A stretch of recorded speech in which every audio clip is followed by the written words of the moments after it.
Olá! Olha, deslizamento de terra é uma tragédia que a gente vê se repetir no Brasil, né? Principalmente quando chega a época das chuvas. A grande questão é: o que tem sido feito? Qual foi a resposta do poder público para esse desafio tão grande? É justamente isso que a gente vai investigar hoje, analisando um trabalho acadêmico que mergulhou fundo nesse histórico das políticas públicas de gestão de risco. E para começar, essa citação da Tainá de Paula já coloca o dedo na ferida, sabe? Ela resume o ponto central de tudo isso. A gente percebe que os desastres ambientais, como os deslizamentos, não são apenas um fenômeno da natureza. É um problema social e muito profundo. A pesquisa que a gente vai ver parte exatamente daí, dessa ligação direta e infelizmente entre a vulnerabilidade social e a exposição ao risco. Então, a nossa análise de hoje é toda baseada na monografia Políticas Públicas Relacionadas a Risco de Deslizamento de Encostas. O autor é o Volney Aparecido Wolff Barreiros. Esse trabalho foi a conclusão dele, em 2022, no curso de especialização em Gestão Pública em Proteção e Defesa Civil, lá da Universidade Federal de Juiz de Fora. E ele teve a orientação do professor Márcio Marangon. Bom, o trabalho parte de uma realidade que a gente conhece bem, né? Infelizmente, é notícia todo ano, principalmente no verão. Vamos entender agora a dimensão do custo humano desses desastres. Olha só, esse gráfico aqui, ele mostra algo fundamental. Os dados são do Instituto de Pesquisas Tecnológicas de São Paulo, e o que a gente vê é que o número de mortes não é algo constante que vai subindo aos pouquinhos. Pelo contrário, a gente vê picos dramáticos, que batem exatamente com os anos de eventos climáticos extremos.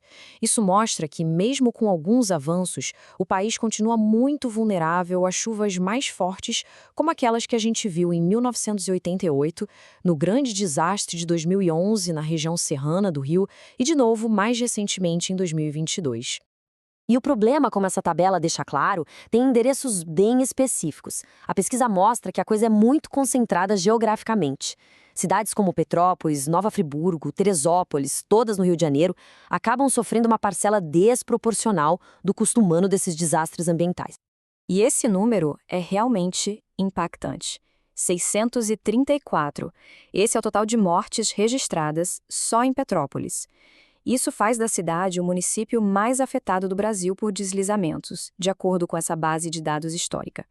Pois é, e tudo isso leva a gente à pergunta central que a pesquisa do Volney Barreiros tenta responder. Com um histórico tão trágico, tão recorrente, como é que as políticas públicas evoluíram ao longo do tempo para tentar evitar esses desastres? Então, o que a pesquisa faz é mapear justamente essa trajetória das respostas do governo. E o que a gente vai ver é uma evolução, sabe? Aos poucos, década após década, foi crescendo uma conscientização sobre o tamanho e a complexidade do problema. O trabalho segue uma linha do tempo bem interessante. Começa lá atrás, com os programas locais pioneiros, entre os anos 60 e 90. Um exemplo clássico é o da Fundação GeoRio, lá no Rio de Janeiro, que foi super importante para a gente começar a entender do assunto. Foram essas experiências locais que, bem mais para frente, serviram de base para se pensar numa estrutura nacional. Aí, segundo a pesquisa, a grande virada de chave veio em 2012, com a lei que criou a Política Nacional de Proteção e Defesa Civil. Essa lei mudou o jogo, sabe? A ideia passou a ser não só reagir depois que o desastre acontece, mas o foco principal virou a prevenção. Tá, mas como é que se faz prevenção na prática? Bom, essa política nacional trouxe algumas ferramentas importantes para isso. Coisas como os planos municipais de redução de riscos, as cartas geotécnicas que ajudam a dizer onde pode e onde não pode construir, o mapeamento das áreas de risco e, claro, o investimento em obras de contenção. Ok, então a gente tem uma política, tem as ferramentas, isso é ótimo, claro. Mas o trabalho acadêmico vai além. Ele investiga como isso se transformou em ações de verdade, em investimento. Então, agora a gente vai analisar os resultados olhando para onde foi o dinheiro do governo federal. Olha esse número. Entre 2011 e 2022, o governo federal investiu cerca de 2,2 bilhões de reais em obras de contenção de encostas. É um volume bem significativo de dinheiro, né? Mostra que houve um compromisso financeiro real com essa política de prevenção. E esse gráfico de rosca aqui ajuda a gente a entender como esse dinheiro foi distribuído. A gente vê claramente que a fatia gigantesca do bolo, a esmagadora maioria, foi para quê? Obras. Obras de contenção. Isso mostra um foco muito claro nas intervenções estruturais, aquelas de engenharia mesmo. Enquanto isso, Outras áreas que também são super importantes, como planejamento e elaboração de projetos, ficaram com uma parte bem menor desse investimento.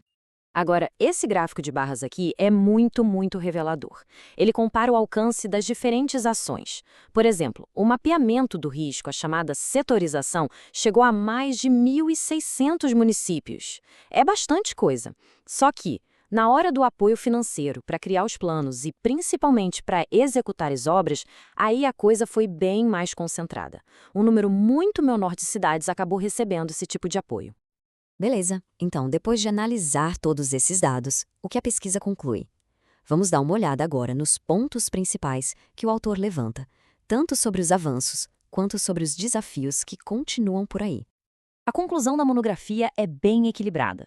De um lado, o autor reconhece que sim, houve um esforço grande para criar leis, ferramentas e que teve um investimento financeiro pesado, principalmente em obras. Mas, por outro lado, ele aponta que ainda existem falhas, lacunas importantes. Fica aquela pergunta, né? Se tem lei, tem ferramenta, tem dinheiro, por que os desastres continuam acontecendo com essa frequência? A resposta parece estar justamente na dificuldade de implementar tudo isso lá na ponta, no dia a dia dos municípios. E é por isso que essa análise crítica é tão fundamental. Ela mostra que não adianta só ter uma boa lei no papel ou dinheiro no orçamento. É preciso garantir que essas ações cheguem de forma eficiente para quem mais precisa e, assim, fortalecer a resiliência da sociedade como um todo. Então, para resumir, o que a gente viu aqui foi uma síntese de um estudo acadêmico de altíssima qualidade, que joga uma luz importante sobre a gestão de riscos no Brasil.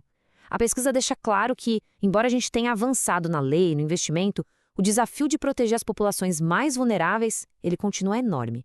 E é justamente a partir de análises críticas como essa, que nascem no ambiente acadêmico, que a gente pode aprimorar a gestão pública e, quem sabe, construir um país mais seguro para todos.